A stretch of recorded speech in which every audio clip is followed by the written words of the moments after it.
Do I have everybody's attention now? Here's the cover. Can he do it? Kick out at two.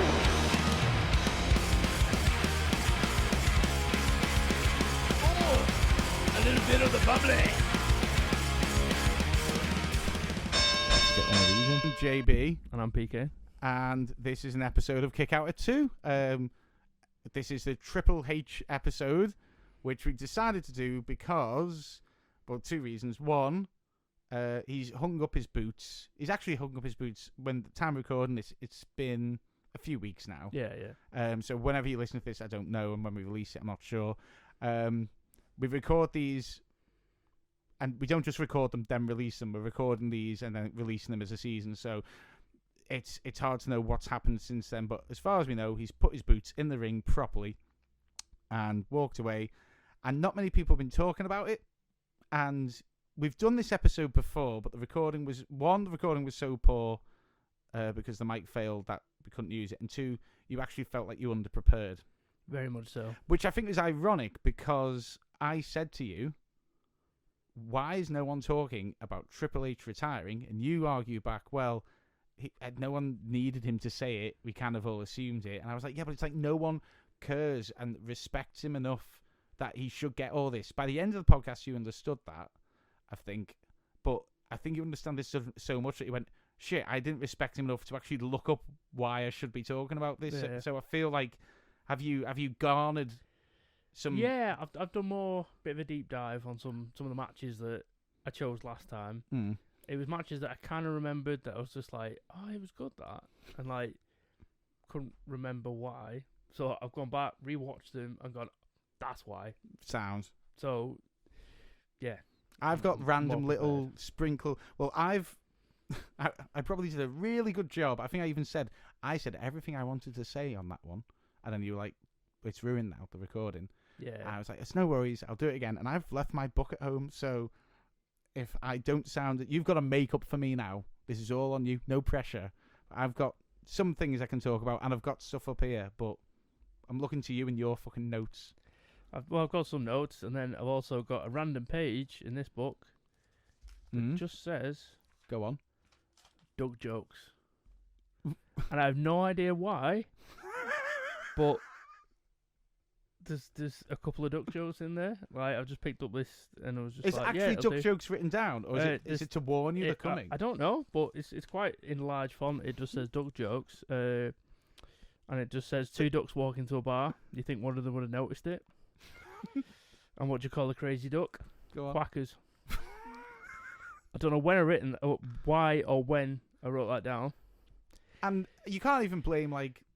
It's my writing, so I can't blame anyone else Well, you but can't myself. blame the drink. You can't blame alcohol. Like, I was No. drunk at the time, because for those who don't know, you're straight edge. Yeah. So- yeah. Yeah, you can't even blame that. I blame insomnia or something. I don't know. At some Oh. point, I didn't sleep. I don't know. If you, Anyway. yeah, digress. Right, so let's get into Triple H. Yeah.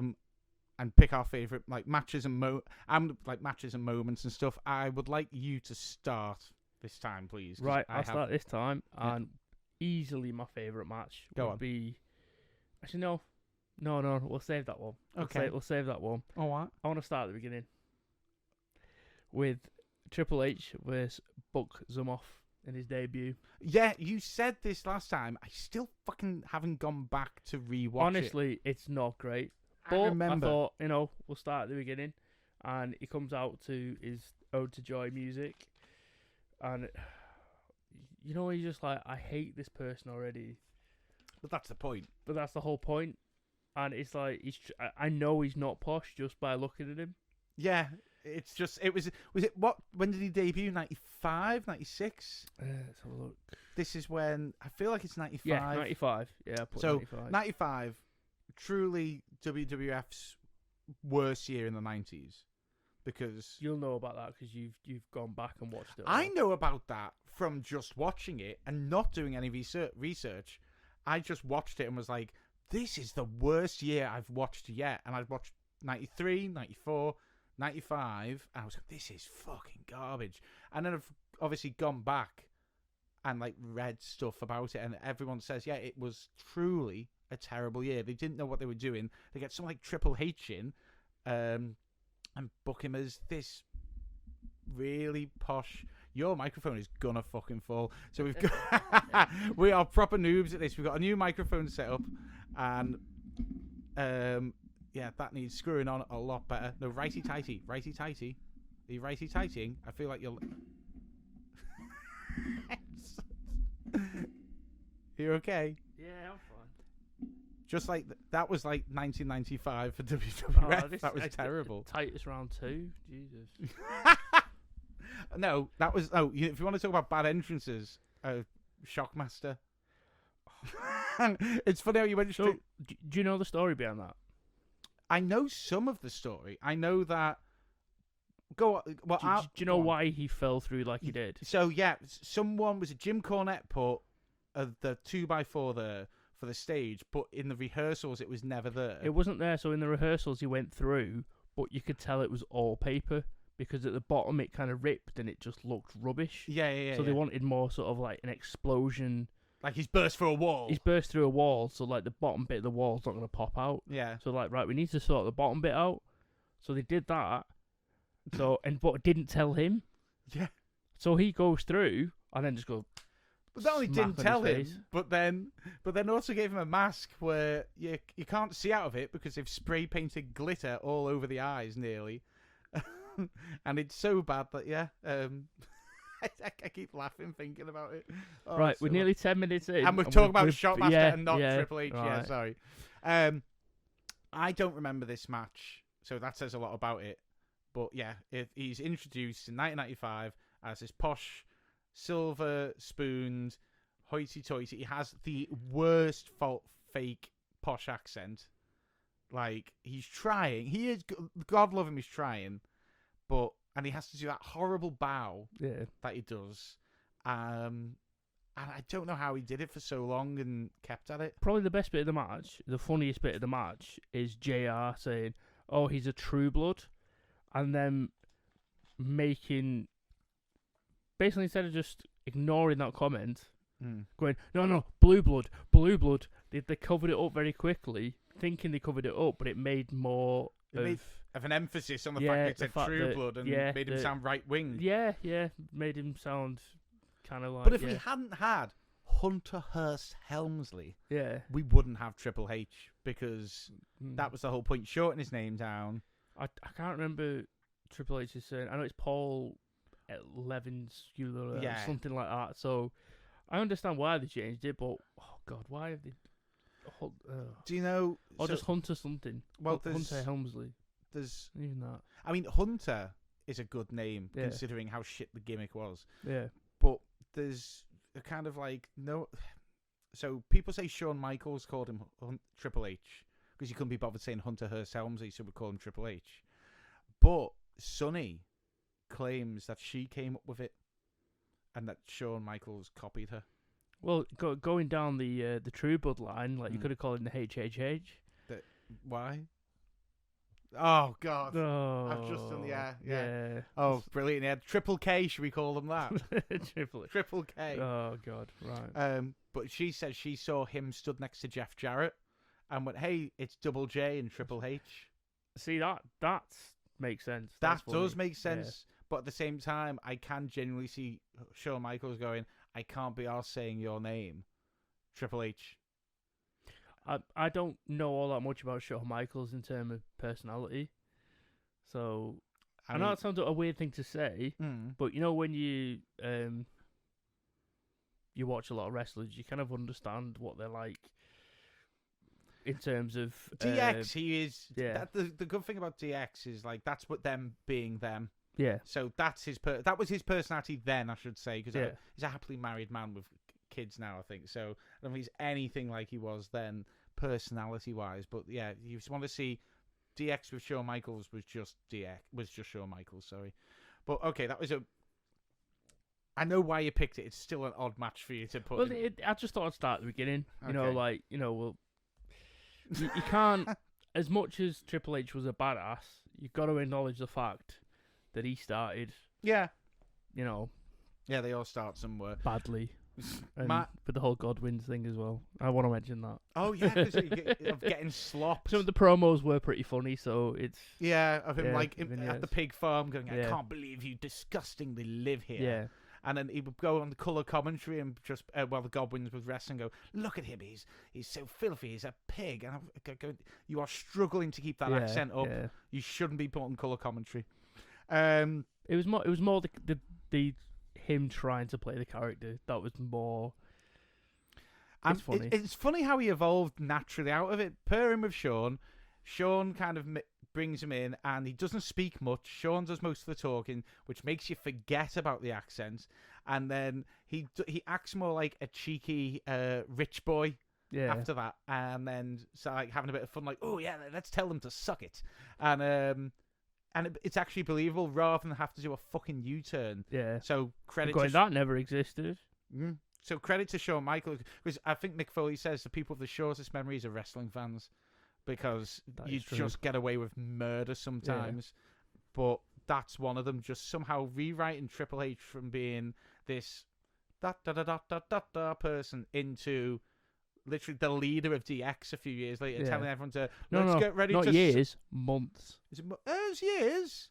It was years. 95 he started. DX forms in 97, doesn't it? Yeah, but he was still wrestling as. Oh, Hunter Hearst Helmsley. Yeah. Oh, yeah, I in suppose. 97. Yeah. So he's still Okay. using. Because I had a look at his music. Yeah, because and then he uses that. he's using Ode to Joy in 97, and then he's starting using Are You Ready in 97 Yeah. as well. So there's not that much Okay. of a. For me, if we're going to start at the beginning, I would start at the beginning of when I first really saw him be like fucking a abomination of like the perfect villain, which is Royal Rumble 2000, Cactus Jack versus Triple H. Yeah. That match, that build up leading to it, I'd been watching wrestling for like a few months. I couldn't watch a pay-per-view. I hadn't had access to it. I saw Triple H wrestle, but he cheated a lot. He ran away or got DX to fucking help out, and I knew Cactus Jack. I could see Cactus Jack terrified him, and Cactus Jack comes off really scary as well because Mick Foley's fucking god. It's actually maybe a bit sacrilegious that I'm wearing a Mankind shirt for the Triple H podcast, but it's that match. No, he hasn't got DX because the Rumble is happening, so they all need to be in fighting shape for that. I think Stephanie's the only one who comes out and she doesn't interfere. No, she comes out and then she gets he then escorts her back out.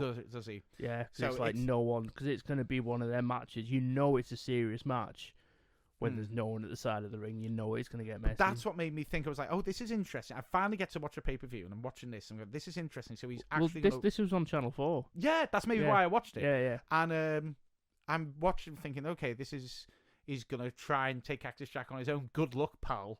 Yeah. I've seen how you've had to cheat and do everything, and he just, it's perfect. The chemistry between them two is so good, but it's a perfect moment of Cactus going too far, being too much of the king of hardcore, and setting up traps for what then Triple H can use on Cactus himself. And he's so brutal in it. He takes such a fucking beating.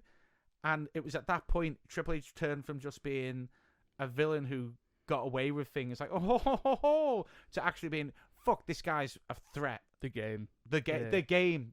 He did become the game for me. Yeah, right around that point. But yeah, like what sticks out in my head are you can still hear the chair shot somewhere around.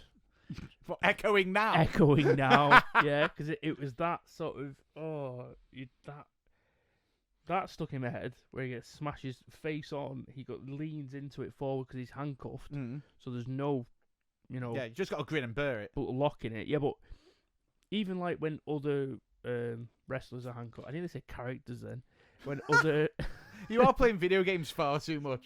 Yeah, well, so other wrestlers. Yeah. There we go. Yeah. Other wrestlers take chair shots when they're handcuffed or something like that. You can see them kind of move out the way, and it's all like sort of. So it's natural reaction. Yeah, but he like goes into it, and it is so loud. There was that, and also the sheer amount of thumbtacks that are in that bag. Yes. when you look at it, when he takes, because like most thumbtacks like small bag and you just pour it out. The pouring lasts about 3 or 4 seconds. It just doesn't stop. No, it it's just like a keeps going. shower of thumbtacks, and You hear the crowd like going, "Fucking hell!" Yeah, It's a big ass bag, and you say that sticks out in your head. You know what sticks out of fucking Triple H's leg? A piece of pallet that he then. So he gets a suplex outside. Oh yeah, onto the pallet. Yeah. Fucking massive shard of wood goes into his calf. He wrestles the rest of the match, and then for literally, I'm up to May, and he's still got a bandage round his leg. He fucked his leg bad. I bet I got well nasty. Yeah, and he finished the match, and he carries on wrestling for like the rest of the year. It doesn't stop. But again, it's just testament to this is where he starts going like, I'm gonna be taken fucking seriously here. I'm gonna be a fucking good worker, and he's such a damn good heel. And in that match, and he beats Cactus Jack, and you kind of walk away going, I wanted Cactus Jack to win. I understand why he lost, though. Yeah, you don't go like, oh, the bastard cheated, or oh, that's. It was a fair fight. It was. You don't get annoyed at the booking. You're like, that's the right. Yeah, way you for it just to like, go. well, like, I mean, Mankind's one of my favorite wrestlers, Cactus Jack, and even that, I was like, fair play. Yeah, I wasn't, disappointed. Of course, I wanted him to win, but I wasn't like he should have won. That was, a fair fight. I feel like every time I watch it, I still kind of like in the back of my head, I'm going, why does he lose? Yeah. Why does he lose? This should have been in my head. And then you watch the match and it's like, yeah, it's totally fair. But yeah, that's, for me, that was a difference maker. That was also on my list. So. If it wasn't on your list, I would have been shocked anyway. Yeah. So, next one on my list is WrestleMania 27, the No Holds Bar match with Triple H and Undertaker. Yeah, you said this in the last recording. I still haven't watched that. I didn't. For those listening, I would have rewatched it, but I didn't because I only found out a couple of days ago that we didn't have the quality. Yeah. Just so when talk me through it again. Talk me through it again. So because it has kind of gone right over my head. So basically, well, it's Triple H Undertaker for the Undertaker, Undertaker's WrestleMania streak. It's also at the period of time, I don't know if you remember it, where it was a feud between Jerry Lawler and Michael Cole on commentary. What? And you had the coal mine. No. So basically, for some bizarre reason, they'd fallen out. I can't remember why, but all I remember was it just kept getting heated every week on commentary between those two. So it got to the point where Michael Cole's got this Perspex box around him. Right. And for some reason... Like COVID. Honestly, yeah, like this big Perspex box that says coal mine on it. He has his own like commentator's booth. I completely forgot how funny that entire storyline was because it wasn't even relevant to anything. But a match would be on and they'd be just shouting at each other. I mean, you say I don't know why they've fallen out. I went to say, well, because Jerry can be a dick. Well, yeah, but he's such a dick. Then yeah. actually, what is the straw that breaks the camel's back? That's a really. So there's Undertaker gets slammed through that with a really cool slam, from what I remember. Right. Also, what else was in there? A brutal spine buster as well. For some reason, Triple H just loved the spine buster in that match. They go to. They're on the. Who's on the announce table now? Is it the Spanish announcers table? It is the Spanish announce table. Rest in peace. And how's it start? Is this? You also said, by the way, are you making sure you're not getting confused? Because didn't you say like they'd done it the year before? It was the year after as well. They did it again. Yeah, a lot of people liked that match more.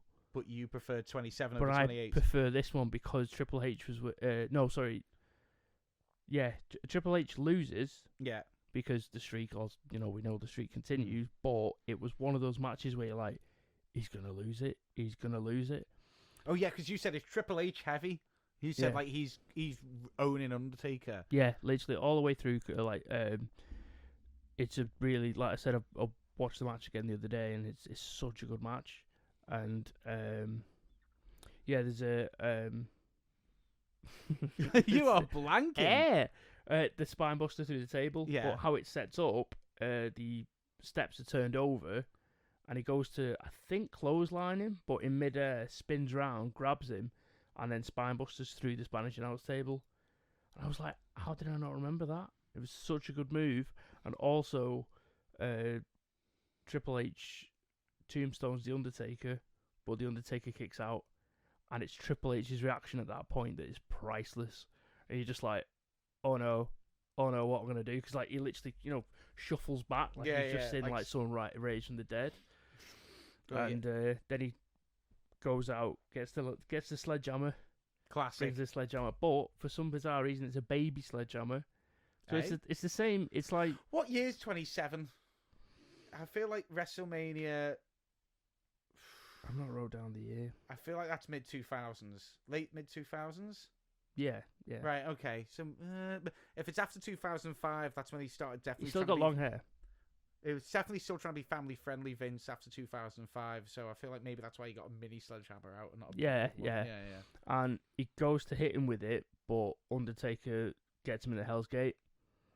Which is that submission, which I've never seen because I haven't watched. I don't know how you've not seen that. I stopped watching after 2002, and I only got back into wrestling like a few years ago, and it's just like I haven't seen this whole chunk. And I'm trying to make my way through it, but I kind of don't care to because I hear things like the Undertaker has a submission move. Yeah, and that it seems really bizarre good. to me. But it's not like it's a almost possum. I know, but why does it? It was like when they gave Stone Cold that submission move, the $1 million chicken wing when he began as the ringmaster. And it's more impressive that these guys can just. But he also had the stun gun as well, which is the weakest move ever. Which was the stun gun? I don't remember that. The stun gun was basically pick him up and drop him on the rope. Was that it? Yeah, just like you clothesline him on the rope, so you pick him up and then on the rope and they bounce off, and it's like it just looks weak. I don't remember the stun gun. Yeah, it wasn't really used that much, but I don't fucking blame him. Yeah, but yeah, the Hell's Gate is like a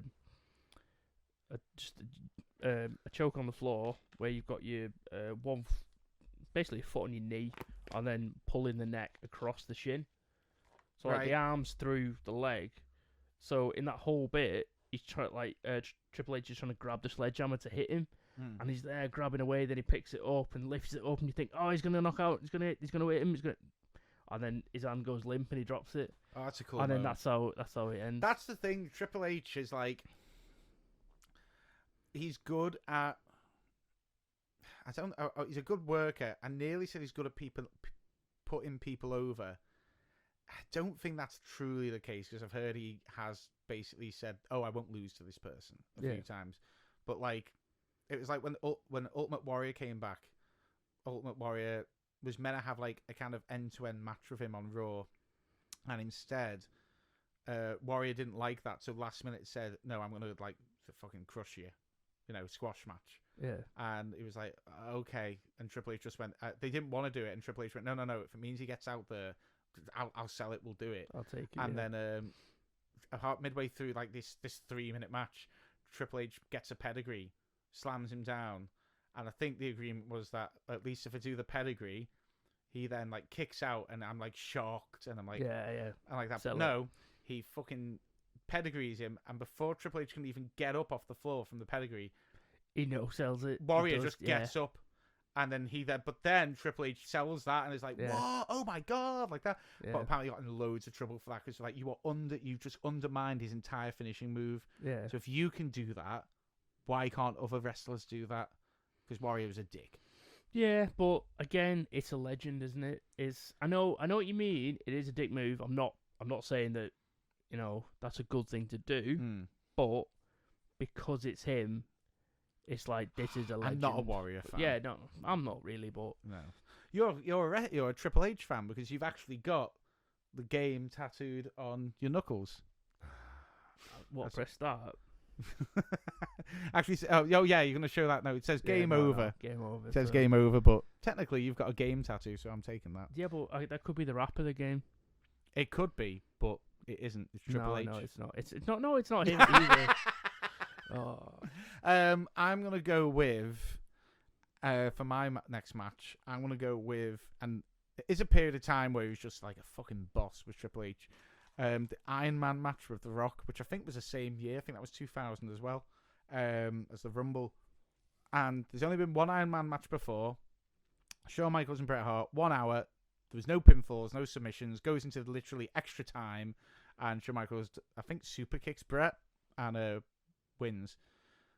So the idea of them doing an Iron Man match was like, how do you recreate something that was people thought that was an excellent match, and you've got two wrestlers. What like game by this time is respected, but now we know how technically gifted he was in the ring. Rocky at the time literally had like 6 moves for some odd which is really odd because you've ever seen the promos for him before, like the build up to him coming. He's like showing Rocky's trading right now with, and he's doing like backflips off the corner, and doing all sorts of really different moves. And then he comes in, and I think for the first few matches he was doing that, and then it's like he just settles on, I do a really good clothesline, a good spine buster, I do a really good, I get an Irish ripped into a corner, then another clothesline, I do a really good slap. I think it's almost like he looked at Austin and went, well, if he can get away with just thumping people, I'll do it instead. But the idea that 2 of them for an hour would work, looking back now, I'd be terrified if I was booking that. Because I believe in you, Triple H, I totally get it. But, I don't think Rocky can do it. I think it's even longer than... Rock had never wrestled that long before, ever, either. Triple H sells the shit out of The Rock. There's so many moments where it's kind of slowing down, and you're like, it's faltering, and then Triple H kicks in a gear and does something interesting. He either takes a hit and sells it, or it goes into something with Rocky, and they're all over. They're going up to the fucking Titantron, back down, and the best part in it for me, and it shows like it's clear. I mean, they didn't need to explain it. The good thing about commentary, as we've talked about, I think on another episode, whether that's out yet, I don't know, because we're filming these in a weird order, is that it does kind of guide the viewer. Yeah. And what Triple H goes out to the ring, grabs a chair, smacks Rock square in the head. Immediately, Shawn Michaels runs over, tells him to ring the bell, and everyone's going, why would you do that? You've just lost a point. You're down a point now. Yeah. And immediately then, he throws the chair out, taps Shawn on the shoulder, calls him over, pins him. 1, 2, 3. He gets it, and immediately the commentators are like, this is genius, because now The Rock has to wrestle after taking a chair shot. Yeah. And he's bleeding like fuck as well. I know, he's equal. Yeah, back to equal. And then from that on, you're like, oh my god, Game is a chess player. Yeah. He knows exactly what he's doing. It's Again, this is cerebral another match where no assassin. one's helping him until the very end, which is another matter altogether. But it's it's a great match, and to sell The Rock like that, he could sell people. Yeah. He could make a person who can't wrestle that well, or to be as technically gifted as him, he could do that. And that's there's only a few who've ever done that. Bret Hart, Macho Man, there's only a few who can do that, and that to me was one of them times you watch that I've rewatched since and gone, fucking hell, he's such a good wrestler. Yeah, that was for me a big one again. Nice. My next choice is Triple H, Shawn Michaels, and Chris Benoit at WrestleMania 20. Right. So, originally, this was looking like... Because basically it was a feud between Shawn Michaels and Triple H that was on at Royal Rumble. It started at Royal Rumble and went right through to Mania. So we thought, right, we're going to get... It's going to end at Mania, this feud. But how Benoit came into the mix, he won the Royal Rumble that year. And he was like, right, I'm fighting the champion. Whoever they are. WrestleMania. Like, that's in my clause. And they're like, whoa, no, you're on, I think he was a Raw at the time, and Triple H had the SmackDown belt, or vice versa. Oh, is this when they fucking divvied them out to blue Yeah, and red? yeah, you had the heavyweight championship for SmackDown, I and fucking then the hate that. World I've not even Championship. watched that yet, but that really irks me, that entire thing. Yeah. Does it work? Not really, because it always mattered which brand you liked more. Personally, I've always been a Raw fan, and I don't know why. Like, just because it just looked better. I think I like the Colour Raw red. is War. Yeah, like it might even be down to that, but yeah, SmackDown just even though I could only watch SmackDown on terrestrial TV on normal TV, on I think it was Sky One on a Saturday morning or something like that. I couldn't really watch Raw. I still preferred watching Raw. Yeah, when I could. SmackDown was on Sky of a Saturday morning. Yeah, I think Raw was Sky Sports, which you had to pay for, which couldn't afford. yeah. So basically, he switched over to SmackDown with Paul Heyman behind him, and was like, right, I want a shot at the championship. So that then he was kind of sort of wedged in to a triple threat match to sort of like finish this feud off, and it's such a good match. It's believe it or not, like for how it was kind of one of them matches where it was just like, oh, like why have they done that? Like why didn't we keep it as those two? I mean, you say that, but those are three very technically gifted Yeah, people. Again, I'm a massive Shawn Michaels fan. My mate Jay will be gripping his chest and going, no, because he's the big Bret Hart fan. He hates when I say that, but I'm a massive Shawn Michaels fan. I'm a big Triple H fan. I think maybe that's why I like Triple H, because their partnership was good. Chris Benoit is a dirty word in wrestling. it is. But But if we're just going to strictly talk about the wrestling, it's one of them. It's one of the matches he's that have been good. completely He's sort very of. good. It's a shame because of how, of course, of what happened, like, but of how that feud ended, because you can't watch it anymore on the network or anything like that. I mean, Oh, what have they censored it? Have they got rid of it? I've got a little Chris Benoit figure hanging over there. Have you? Yeah, Where? it's just hanging next to. Oh yeah. He's just- Okay.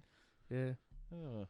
yeah. It was one of those characters that I saw. Oh, Wonder why he's so cheap in this garbage yeah, sale. he's like, from some, I got him super cheap. But anyway, yeah, really good match, and again, it's a match where Triple H is. You think he's gonna win? He's not dropping the belt for anyone, and crippler crossface, and he actually taps out of it. Oh, Triple H does. Yeah. So, like the lead up to it, That's a big thing because, like, bear in mind, Benoit was more or less he was the antithesis of what Vince McMahon would call his kind of like champion wrestler. He was on the land of the giants. I want a big guy. It was one of them where like Chris Benoit went into this match as the underdog. There's like a segment beforehand with Eddie Guerrero, like going, like you can't you knock, these are two absolute giants, like, Legends as yeah, well. two legends. You And you're from Canada. why are you doing this? Like basically one of those pep talks of like, you're not going to do it, and he's like, no, I will, I can do it, and starts getting angry. You call that a pep talk? No, he's sort of... What kind of manager do you have at your workplace? It's one of them pep talks in where he totally fucking talks you down and goes, you can't fucking do this. That's the whole point. I know, but I wouldn't call it a pep talk. Then he turns around and goes, yes, I can, and then Eddie's like, yeah, that's what I wanted to see. I wanted to see that fire. Okay. All See? Yeah, so it was one of them. The reverse psychology. I would have been on the ropes watching that. I would have been, Yeah. oh, yeah, okay. Yeah. Suppose it is Eddie. He lies, he cheats, he steals. So. Yeah, he does, and then dies. Fucking God. hell. I'm sorry. I don't know why. Mate. Why? I know. I feel it's sad. That's fucking hell. Why are you making fucking dead Eddie Guerrero jokes? Oh, my brain then just went Deady Guerrero. Hate my brain. Fuck's sake. I'm trying to think of a Chris Benoit. Don't. Just don't. I'll tap out. There we go. Fuck. I want to change the subject by quickly go on to your next match. Yeah, my match. Just, my match again. It's like, if you're watching this, by the way, or listening and going, fucking hell, you've missed this match out. Let us know. Like, honestly, send it in the. What's the email, by the way? It is kickout2podcast@gmail.com. Yeah. We're also on Instagram. Yeah. And we're also on TikTok and Facebook as well. Yeah. So, I don't know why I didn't say that. We didn't say that at the beginning of the pod, but here it is in the middle. Nice little intermission. Anyway, The Rock versus Triple H in a cage match. I think it was just on an episode of Raw, and I think the stipulation is Rock has to beat him in a cage match in order to get a chance at the title. It might even be for the title. I can't really remember. But again, Rock and Triple H in a cage, it shouldn't work because they put Rock in a few cages actually over the couple of years, and he can work the cage angle. I don't really know how. Literally, I'm not saying like I don't know how he's crap. Does he electrifies it? Yeah. Oh God. I don't know what he does, but he does really perform well just with metal around him. I don't know why, but I He's think probably the least metal wrestler as well. No, he does a good cage climb. I think Rock. He does a good like believable. Oh, it's so hard to do. You know the sloth going up the ladder kind of gimmick. Where I think Rock I actually. do hate the ladder matches, but then sometimes when I'm climbing a ladder, I think I know how they feel. You know, and you're just like, oh. If I just fall off this now, it'd be all right. You say that you feel like, oh, why are they climbing so slow or whatever? But have you ever done a workout? That makes it sound so harsh, but I mean, like, have you ever done a workout? Clearly not. Not in a while. But then you do something like remotely leg-based for 10 minutes and just try and walk up some stairs. That's a fair point, actually. So imagine you've just been thrown on your ass like 10 times, had to get up and doing suplexes. You've had to lift a man, and then you have to go up a fucking ladder. You will go one step at a time. One step at a time. You will. Fuck off. You're not running up that ladder. That's a fair point. And the cage as well. Like, I couldn't imagine climbing up the cage and. But that's what I mean. So Rocky really sells the climbing the cage. Struggling, but Triple H in that match is brutal. He like gets knuckle dusters out and fucking. I think he actually lamps him because Rock bleeds really bad in this match. He then is bandaged up afterwards. Do you think he's supposed to bleed? Is it one of them where it's like, oh, I don't think that was supposed to happen? I don't know because he does have a scar, like a bruised scar for like months after. Yeah, then definitely not. I feel like when they blade as well, it's always like at the hairline or something like that. This is like dead center of the forehead here. And I don't know if it was meant to connect, but I think it does. And yeah, so he bleeds bad. And then Triple H, like a fucking pro, is like, oh, I'm going to work this. Gets a chair and pedigrees him on the chair as well to really lay it. And then he does this gets the mic and like does this really great promo right in his face, like going, and it could. I think if anyone else had done it, it could be cheesy. Like, you know, you thought this is ended, this has just begun. You know, like that. Ooh. You know, like something as corny as that.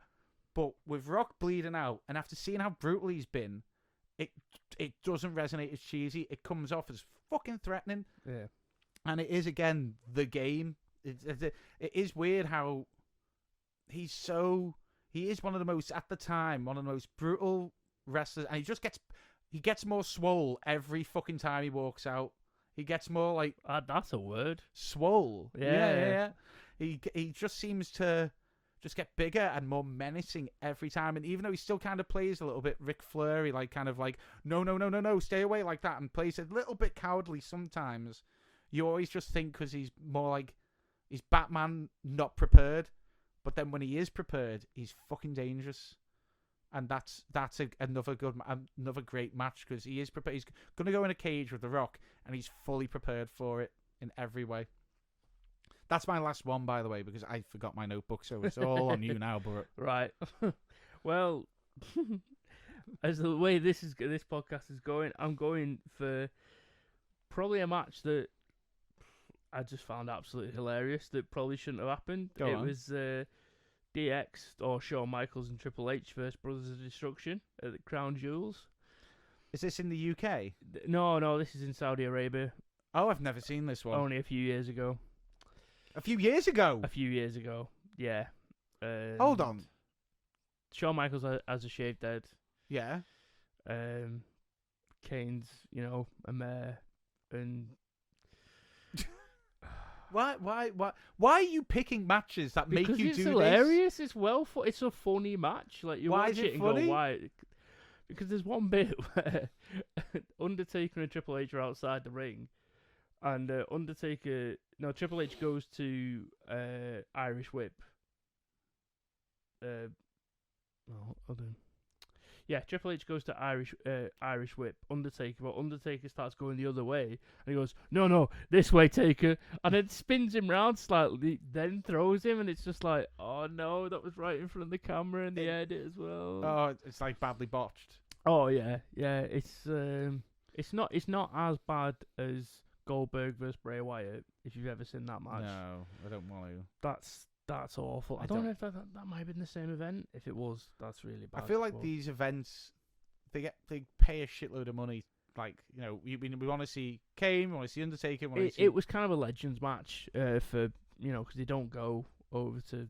Yeah, but Saudi Arabia pay they basically say, we will pay you X amount of money, which Vince is like, haha, yes, but come on, that's pal. what I mean. It was one of those matches where it's just like, you give me that much money, I'll give you a Legends match. But yeah, but then they're being told when they go out there, make it, you know, you don't have to go nuts. They're just happy to see you all out there. Yeah. The privileges that they've got you. Yeah. So that's probably what they're thinking. They're probably not on their A game because, like, why do we have to be on our A game? I think it shows that because that's the last match I remember watching going, yeah, I think you're done now. Like, just stay on the mic all day. You know what I mean? Like, put that suit on and wear that suit, and yeah, that's fine. But I mean, it's funny you say the mic because Triple H on the mic, he was given so much. He's like the first wrestler that like maybe Austin got a lot of free reign as well. Yeah, I'll recant that. Austin definitely got the most free reign and then Rock. But Triple H is like, if you're watching Raw from 99 onwards, he's like got full segments. Like full, like, Raw starts, 20 minutes in, there still hasn't been a match. Because Triple H has done a promo and someone's come out, Rock's music's played or whatever, and he's shouting back and forth. But he comes out every time, he handles the crowd well. They start calling him an asshole. He just basically goes, I don't care what you think, which is the best reaction because so far at that point, like, Vince would go, shut up! Like that, or other wrestlers would say stuff like, fuck you, or whatever. You know, he was just like, I don't care about you people. I do miss when it cuts to Vince McMahon backstage losing his shit. Because that was great. It was just like, oh, something's gone wrong. Let's just film Vince's reaction to it. Vince is one of the best actors who has never been, as far as I'm aware, in a Hollywood film. He can sell the shit out of, other than a stunner. He can't sell a stunner. He's never been able to. He can't sell a stunner now. When has he ever sold a fucking stunner? Oh, fair enough, yeah. Think about them all. He just literally through my head, and then I was just like, yeah, all right, yeah, fair play. He just doesn't seem to understand how the stunner works. Like, the very first one he ever takes, begins to, like, almost froth at the mouth and shake like that. It's fucking weird. But, yeah, Triple H gets this free reign, and he's just the most... He also has some iconic moments of, like, the whole...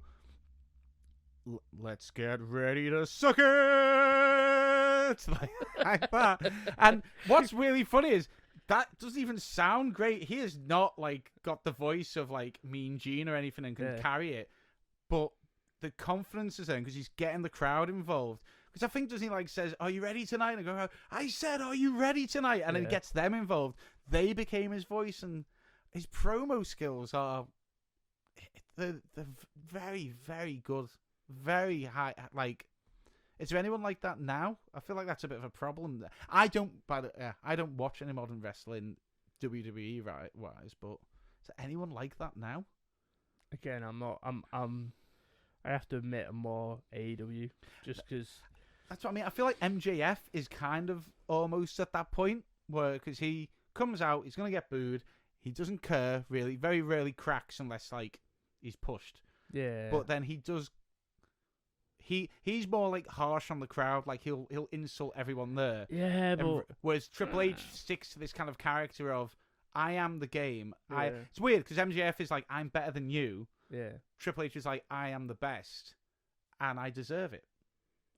But he does it also with this kind of like, I'm the good guy. I'm definitely the good guy in this story, even though he never fucking is.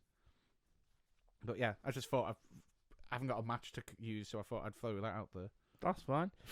One thing I was looking into with Triple H is the amount of entrance music he's had. Yeah, you asked me to like make a montage, which we'll put at the end of this, of medley of his music. Yeah. It is interesting. I found it interesting doing it because in my head it stopped at Motorhead. Yeah. The one from like 2001 or 2002 onwards. It pretty much did. I mean, there was the Evolution one, but that was still bit, but- Motorhead, wasn't it? yeah, it was a variation of another song. And then there's a yeah. King of Kings. That was it. That was it. Yeah. So it's King of Kings, but with either without lyrics or with other lyrics. And then he goes with King of Kings Yeah. after that, Then which again back is to- Motorhead. Yeah. Which I So- think he reached out to them and said, I want you guys to write my music from now on. Yeah. I think Lemmy put that in his book. Which is pretty cool of him. Nice. Well, we'll start off in 96. Was it 96? Well, he started in 95. 95, yeah. So it was Blue Blood. That's what the name of the True song Blood, did you say? is. No, Blue Blood. Oh, right. Blue Blood. Blue Blood. Blue Blood. Sorry. Oh, Bruce Almighty. You know where he's.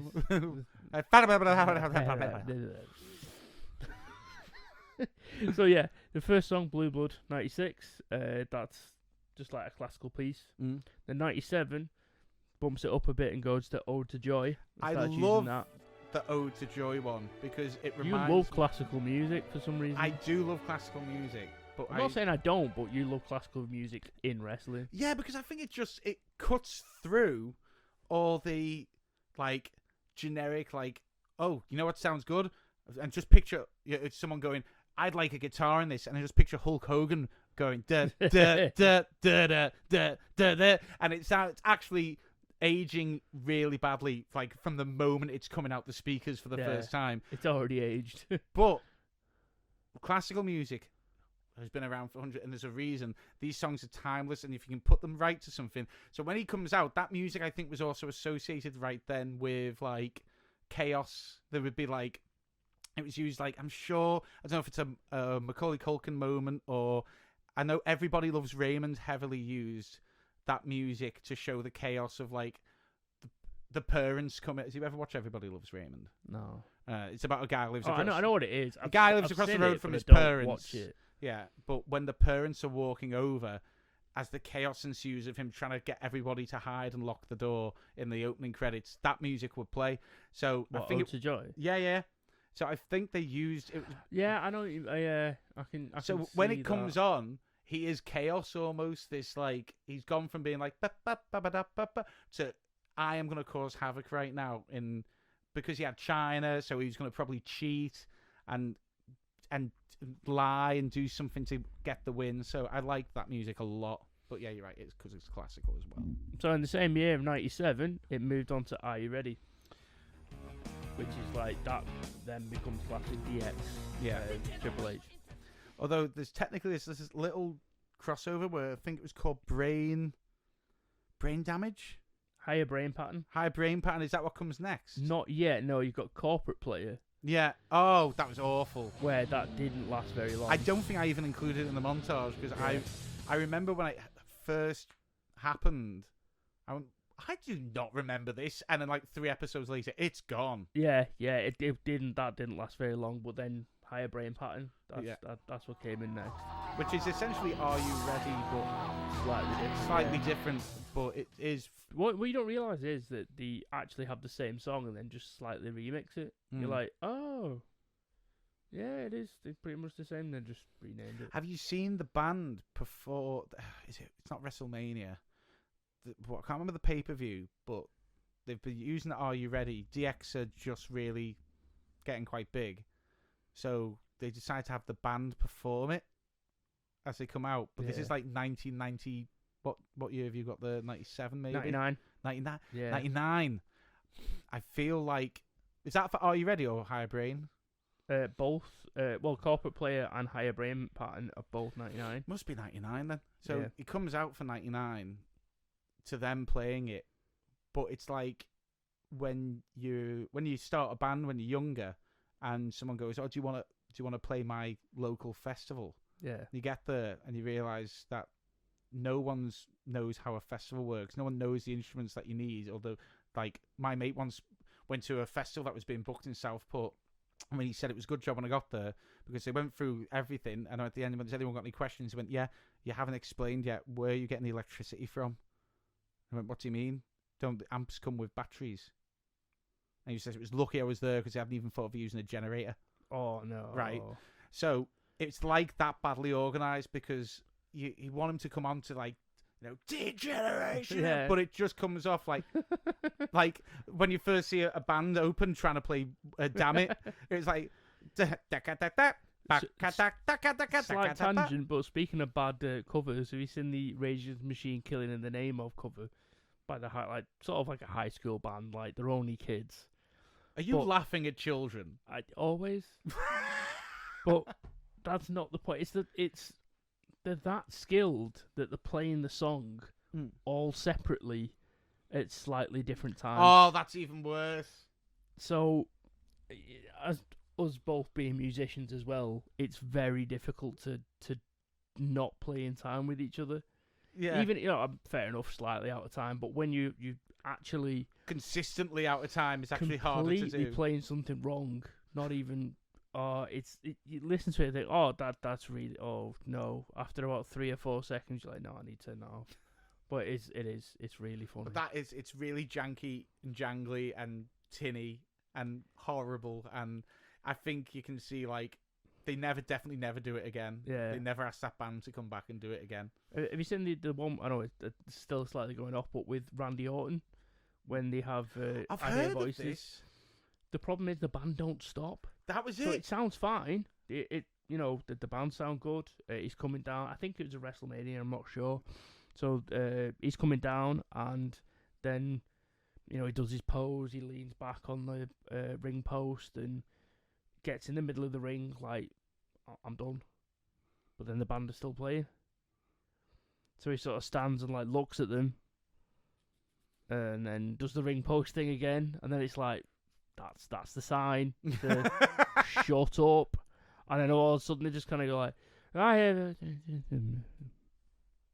like then just goes quiet. It just literally like someone just turned the amps down. It's just gone, right, turn that down. We should do like an episode about bands on wrestling shows, because we just talked about Rancid before on AEW Double or Nothing. Motorhead performed well. They did it very well. There's also the one that sticks out in my mind is, remember that terrible story of Jeff Jarrett? He definitely sings, and he definitely has a good album. And this song is Jeff Jarrett singing. No, and what's the song where it's like, I'm gonna lay down here and do. You mentioned Jeff Jarrett, and all I can think about is him paying that woman to hoover a stage. Paying the woman to hoover? Yeah, there's he's just being sexist. Yeah, that was one of his things. I think China beats the shit out of him in in a match with hits him with an ironing board and all sorts. Yeah, there's just a bit where he's just like, I'll pay someone to hoover the, it just throws. Was this on WWF? Yeah, and it's like, you watch it and just go, oh my god, how did they get away with this? Like, I think that's the only memory of Jeff Jarrett I've really got. Like, you could still get away with that now, I reckon, no. because it's a heel move. You're not meant to like him. Yeah, but no, there's I think this was there's kind of a line. This is we are digressing, but I'm going to go with it. This is like people complaining about on AEW. I can't remember what the name of the guy is. I think it's Scorpio Sky and the rest of them. They're complaining that Sammy Guevara and is it Tay Conti? Is it Tay? Yeah. Ty Conti. Ty Conti. I knew I was saying it wrong. So they call Ty Conti a whore, basically, because she's always snogging him and taking nudie photos on Twitter with him and stuff like that. And people came out and was like, "Are you slut shaming Ty Conti? How dare you?" And they're like, "You should stop." I think someone said I'm not going to watch the next one because it was a match about it, continuing it. Yeah. And I disagree with slut shaming. I'm like, no, the whole point is he's the heel. So he's okay to slut shame. It was wrong in the past when The Rock would call, or Jericho will call Stephanie a $2 slut or something like that, because they're the babyface and they shouldn't be. That's slut shaming. Just because she married Triple H, so she's a slut. Well, she didn't really have much of a choice though, because she was drugged. No. No, because then it turns out she wasn't drugged, and it was all an elaborate plan to get back at her dad. for letting the Undertaker nearly sacrifice her on not the cross, the symbol, not the cross. It wasn't a cross. Not the cross. But yeah, I think people get well too offended about older storylines. Careful, you're still getting used to your spatial awareness with this microphone. You can tell that I'm a drummer and don't have any. I hit things or You're listening don't have to mics this. near me. Yeah, so if you're listening to this and every so often it sounds like a cat's walked into the microphone, it's PK. Yeah, He's still trying to get used to his surroundings. Yeah, having something so close to my face. But no, I think you could get away. I think you could get away with Jeff Jarrett asking them to hoover the fucking stage, because the whole point would be to boo him. It's not, you're not meant to agree with him. Anyway, back to the year 2000 with My Time. Yeah, My Time. Yeah. That was another classic. Then again in 2000, basically the Run DMC remixed it, and it was the Kings. Yeah, now I do not remember Run DMC mix. I'm up to that now. Played it for months. Yeah. They were like, everyone else dropped it was a remix album. I can't remember the name of it. I want to say like Armageddon. I can just picture Vince picturing it going, we'll call it Armageddon. We'll call it WWE Volume 4 or WWF Volume 4. Yeah. Aggression. It was. Was it Aggression? It was Aggression. There we go. That was it. Yeah. So we go. We'll call it Aggression because we're going to add aggressiveness to these. Was it the Ruthless Aggression era? They might have referred to it as that, but so everyone has remixes. The only people keep theirs. Big Show keeps his. Don't really know why, because it's shit. Well, he's the Big Show. That was awful. I'm not screaming it. Oh, well. I always thought it'd be good to if you're gonna mess with him, do that because it goes well, and then it should go, as he goes to come out, go, well, you really want to shout, want to shout, so yeah, they play, but they keep that one, and now when it plays, I'm like, maybe I am kind of remembering it, but yeah, it was odd that they kept it. It is good though. It is a good remix. And then we finish off with Motorhead's The Game.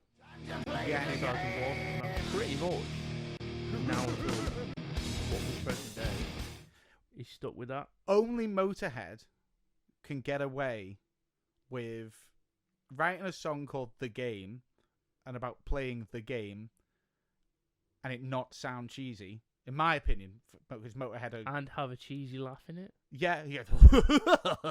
Like that. Like Krusty the Clown. It is a bit. It's a bit. I know what you mean. Yeah. But it's also, if you listen to the riff is proper. But to be fair, they have wrote a song about a playing card. Yes. Yeah. A single card. Yeah, just the one. The Ace of Spades. Yeah. I'm glad you cleared that up. Thank you for mansplaining your own. The Four of Hearts. The Four of Hearts.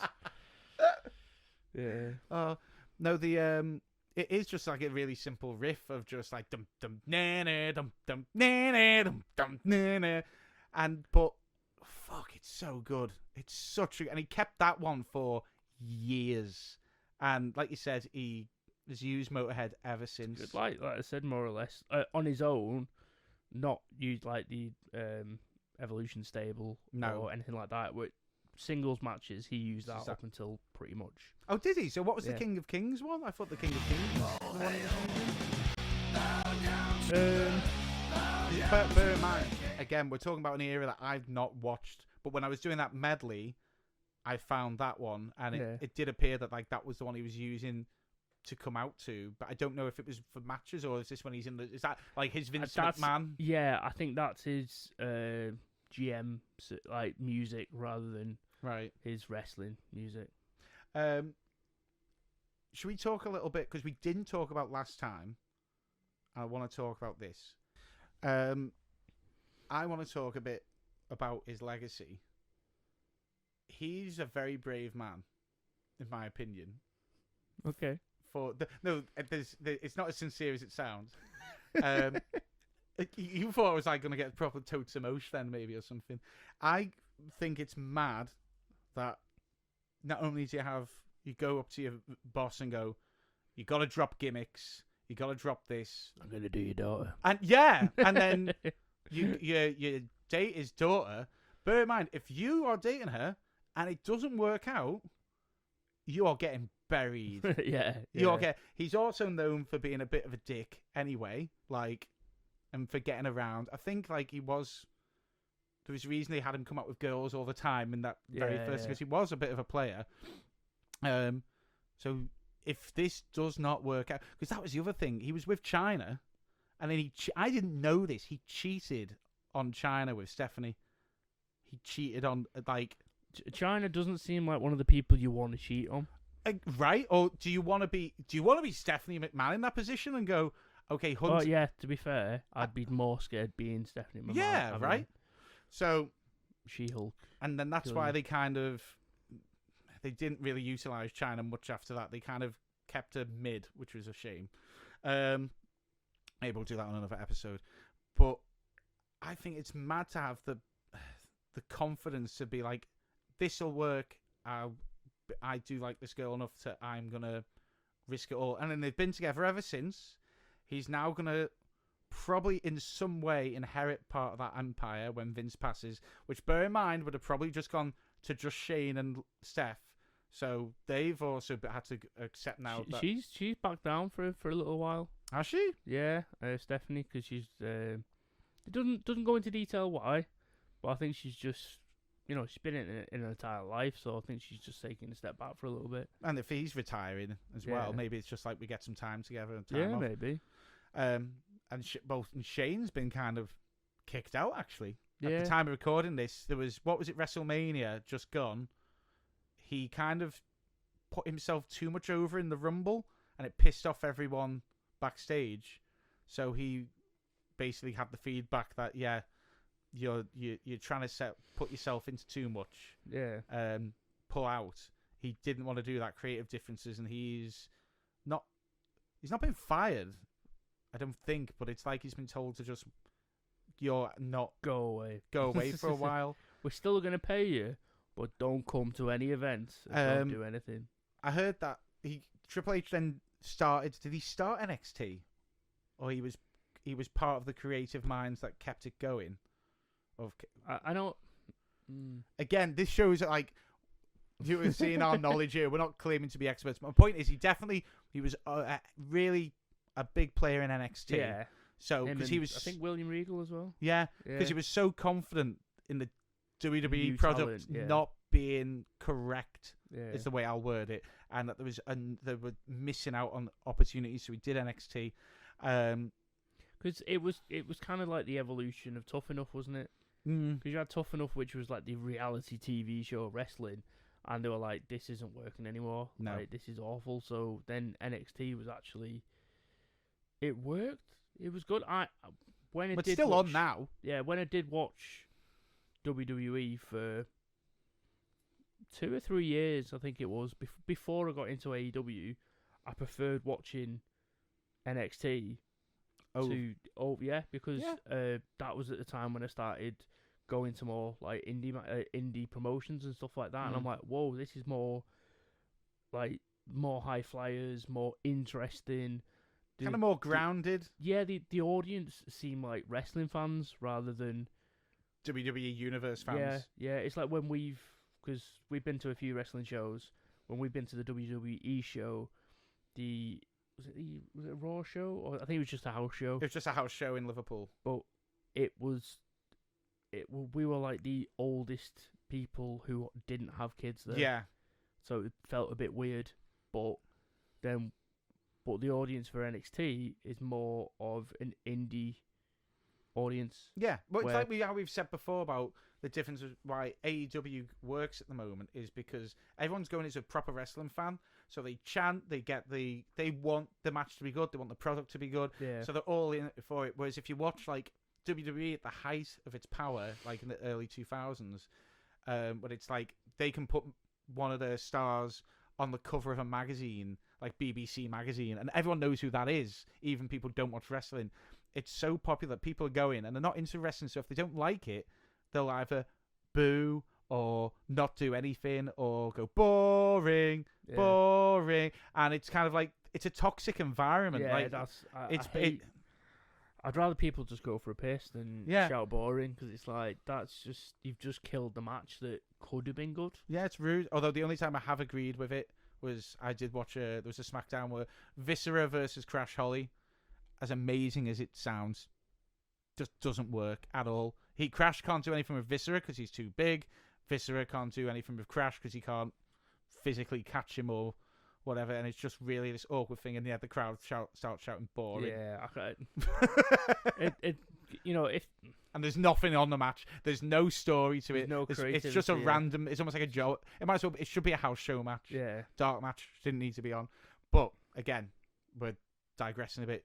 He's instrumental in a lot. I just think it's really weird that he hung up his boots, and I didn't see tributes poured out. Hell, I'm guilty. I didn't pour out a tribute. I didn't do a fucking thing. But it's odd. Why not? He was such a key part of my childhood villain. Yeah, but I think because he changed his character, say 10 years ago. I don't mean that in I kind of mean that he went more into management, and everyone's just like, well, he's just gonna manage anyway.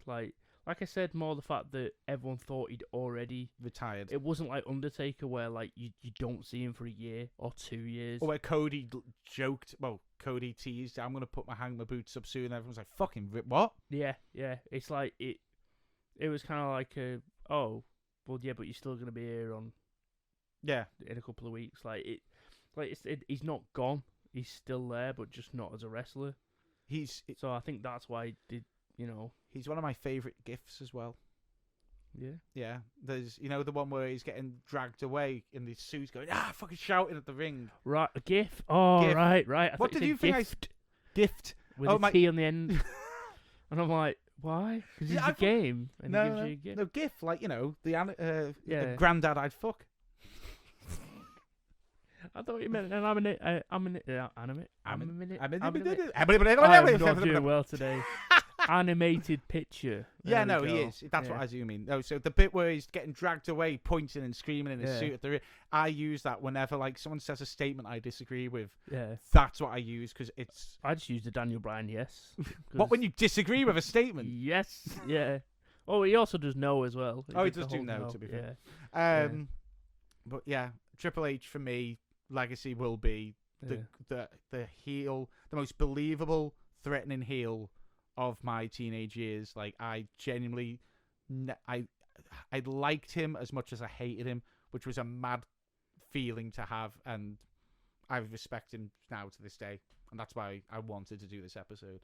Fair enough. On that note, I think it's time to stop the damn match. It's time to stop the damn match. Thank you for listening or watching, because you can either watch this on YouTube. Yep, on YouTube. Or go to our Facebook page where we post it there. Yep. You can also listen to this. You can go to podcast.com. At the minute, it's on podcast.com.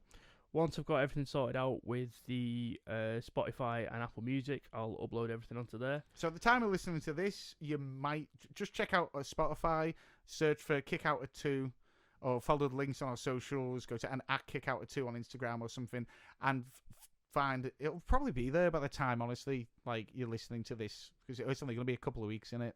Yeah. But yeah, thank you for listening, and thank you for watching.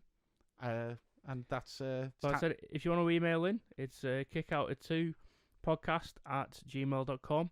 Also on Instagram, kickout2 podcast. Yeah, tell us what you'd like, tell us what you dislike, give it, and also just give us what you want us to talk about, what you want to hear, or maybe our views or opinions on.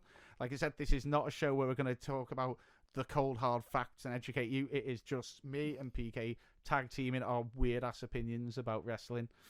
Thanks for listening, and it's time to stop the damn match.